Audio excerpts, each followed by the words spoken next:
আসসালামু আলাইকুম ওয়া রাহমাতুল্লাহি ওয়া বারাকাতুহু। স্বাগত জানাচ্ছি মাইক্রোসফট অফিস টিউটোরিয়ালে।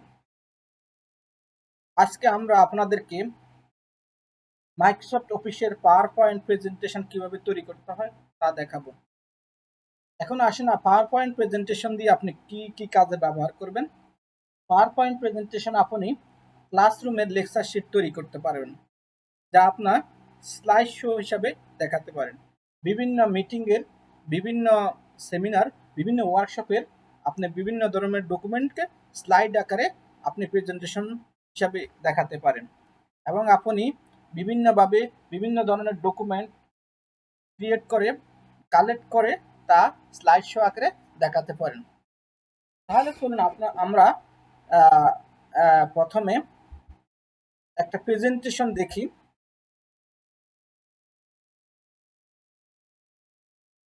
করতেছি এখানে একটা প্রেজেন্টেশন দেখেন,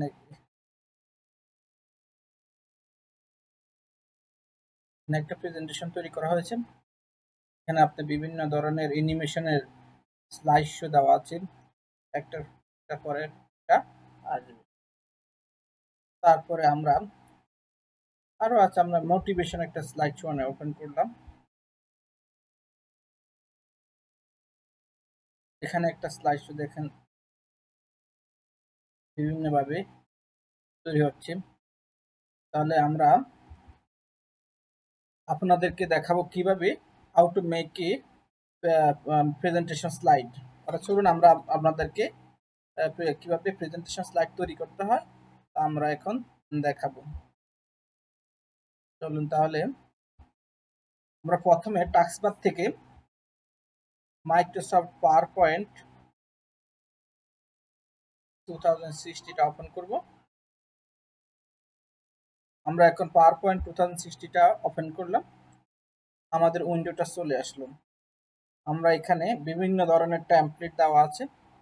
এই টেমপ্লেট আমরা মাধ্যমে আমরা প্রেজেন্টেশন স্লাইড বিভিন্ন ধরনের টেমপ্লেট আছে। আমরা একটা টেমপ্লেট সিলেক্ট করলাম, সিলেক্ট করার পর আমরা ক্রিয়েটে দিলে আমাদের এটা টেমপ্লেটটি ডাউনলোড হয়ে তৈরি হবে, অথবা আমরা টেমপ্লেটটি তাহলে ক্রিয়েট হয়ে গেছে। তাহলে চলুন আমরা কিভাবে এখানে আমরা লিখলাম। এখানে আমরা টেমপ্লেটটিতে একটা লিখবো, আমরা এখান থেকে কপি করে নিয়ে আসি। তাহলে আমরা এখানে একটা নাইম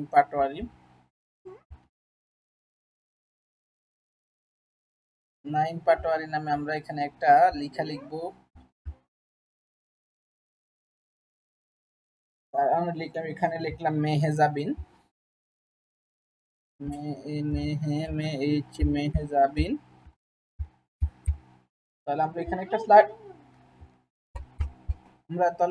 স্লাইড তৈরি করলাম। আমরা আরেকটা স্লাইড তৈরি করলাম, আমরা নিউতে গেলে আরেকটা স্লাইড তৈরি করতে পারবো। এখানে বিভিন্ন ধরনের ফরম্যাট আছে, আমরা ফরম্যাটে না গিয়ে এখানে নিউতে ক্লিক করলে আরেকটা নতুন ভাবে স্লাইড তৈরি হবে। তাহলে আমরা আরেকটা স্লাইড তৈরি করলাম। তাহলে এইভাবে আপনার যতগুলো ইচ্ছা আপনি স্লাইড তৈরি, নিউতে ক্লিক আপনার স্লাইড তৈরি হবে। এভাবে আমরা এখানে অলরেডি দেখেন, এখানে 6-7 এখানে দেখা যাচ্ছে কতটা স্লাইড তৈরি হচ্ছে। এখানে স্লাইড 6 অফ 7, 7টা স্লাইড তৈরি হয়েছে। তাহলে আমরা কিভাবে স্লাইড তৈরি করতে দেখালাম। আপনি এখন প্রতিটা স্লাইডে বিভিন্ন ধরনের টেক্সট লিখতে পারেন। আমরা এই স্লাইডগুলো বিভিন্ন ধরনের ডিজাইন করতে পারি, বিভিন্ন ধরনের ডিজাইন তৈরি করতে পারি। তারপর আমরা ট্রানজ্যাকশন দিতে পারি, আমরা ওই যে প্রথমে দেখাতে দিতে পারি। তারপর আমরা অ্যানিমেশন দিতে পারি। আপনি এখানে তৈরি করে আপনি এখানে সিলেক্ট করে বিভিন্ন ধরনের অ্যানিমেশন আছে, আমরা প্রথমে দেখালাম। তাহলে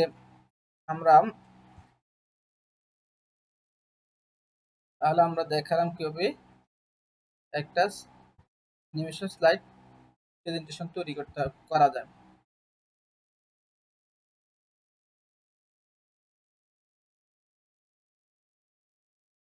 তাহলে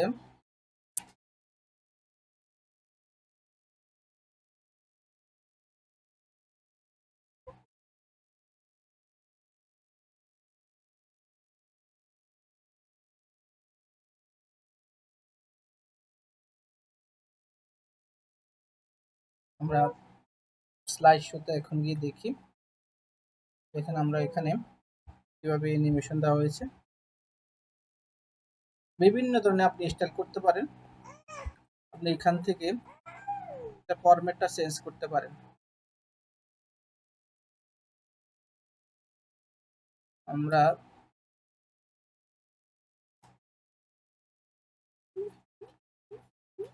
এই লেখাটাকে ছোট করে নিচে নেই, তাহলে আমরা দেখতে পাচ্ছেন কিভাবে স্লাইডটা তৈরি হয়েছে। আমরা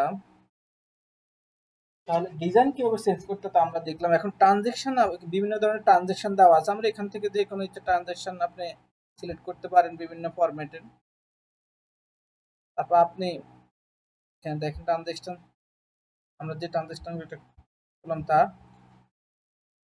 তাহলে আমরা এখন অ্যানিমেশন দেখাবো। অ্যানিমেশনে দেখালো হচ্ছে আপনি এখানে সিলেক্ট করার পরে আপনি এখানে অনেকগুলো ট্রানজেকশন দেওয়া আছে, আপনি যেটা জুম করতে পারেন, লাইন কালার করতে পারেন, স্প্লিট করতে পারেন।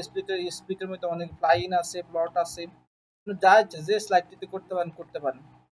এখন স্লাইড শো আপনি এই যে স্লাইড থেকে তৈরি করতে ফ্রম বিগিনার, আমরা প্রথমটা থেকে ফ্রম বিগিনার, আর কারেন্ট স্লাইড হলে আপনার কারেন্ট স্লাইড থেকে আপনি প্রেজেন্টেশন স্লাইডটা তৈরি করতে পারেন। তাহলে আমরা দেখালাম কিভাবে প্রেজেন্টেশন স্লাইড তৈরি করতে হয়। আমরা এবং স্লাইডের design, new slide, transaction, animation এবং এই স্লাইডটা আপনি ভিডিওতে কিভাবে সেভ করবেন। আমরা এখন ভিডিওতে সেভে গিয়ে ব্রাউজে গিয়ে আমরা এখানে অপশনে গিয়ে MP4 সিলেক্ট করে এখানে সেভে ক্লিক করলে এটা ভিডিওতে সেভ হয়ে যাবে। আমরা এখন দেখাচ্ছি, এখানে আপনি সিলেক্ট করে আমরা ডেস্কটপ সিলেক্ট করলাম, এখানে আপনার সেভ হয়ে যাবে। এটা অলরেডি আমাদের এখানে দেখাচ্ছে কারেন্ট ভিডিও শুট MP4। তাহলে আমরা দেখালাম কিভাবে একটি স্লাইডে ভিডিওতে সেভ করতে হয়। তাহলে আমরা দেখতে পাচ্ছি, আমরা প্রথম থেকে দেখতে পাচ্ছি একটা স্লাইড।